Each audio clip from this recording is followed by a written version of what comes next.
आपल्या एका नवीन व्हिडिओमध्ये तुमचं मनापासून पुन्हा एकदा स्वागत करते। पीक विम्याबद्दल एक नवीन अपडेट आलेला आहे आणि तेच तुमच्याशी शेअर करण्याचा प्रयत्न करणार आहोत। व्हिडिओ हा स्किप न करता बघा। त्या अगोदर तुम्ही जर आपल्या चॅनलवरती नवीन असाल तर चॅनलला आपल्या सबस्क्राइब करून घ्या। तर पीक विमा थेट शेतकऱ्याच्या बँक खात्यामध्ये जमा होण्याची सुरुवात झालेली आहे। पूर्ण अपडेट पाहण्यासाठी आपल्याला व्हिडिओ हा स्किप न करता बघावा लागेल। चला तर मग वेळ न वाया घालवता व्हिडिओला सुरुवात करूया। केले जाहीर की राज्यभरातील शेतकऱ्यांना डिसेंबरच्या पहिल्या आठवड्यात पीक विम्याची रक्कम मिळेल। प्रधानमंत्री फसल विमा योजना पीक विमा योजनेअंतर्गत सुमारे 1.41 लाख शेतकऱ्यांना नुकसान भरपाई मिळण्याची तयारी आहे। यावर्षी राज्यात अनेक ठिकाणी अतिवृष्टी आणि पुरामुळे पिकांचे नुकसान झाले आहे।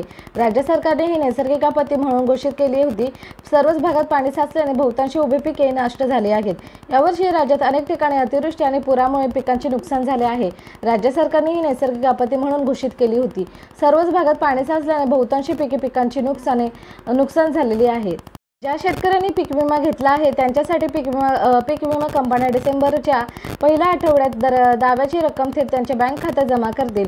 या शेतकऱ्यांनी पीक विमा काढला नाही तर नुकसान झाले आहे त्यांनीही पीक नुकसान भरपाई म्हणून शासनाकडून आर्थिक मदत मिळणार आहे। शेतकऱ्यांचे भात पीक पुरात पूर्णपणे वाहून गेले। पुराचे पाणी ओसरल्यानंतर काही शेतकऱ्यांची भाताची पुनर्लागवड केली। त्यांना रुपये 10 दिवसांच्या आत पीक विमा म्हणून दावा केला होता।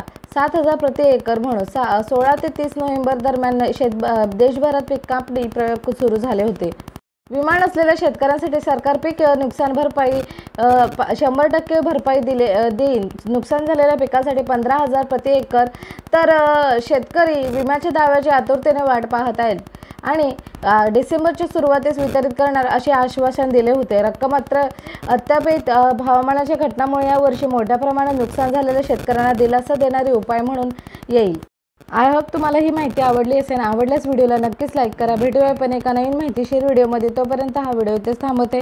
जय हिंद, जय महाराष्ट्र, जय शिवराय। धन्यवाद। Thank you for watching me.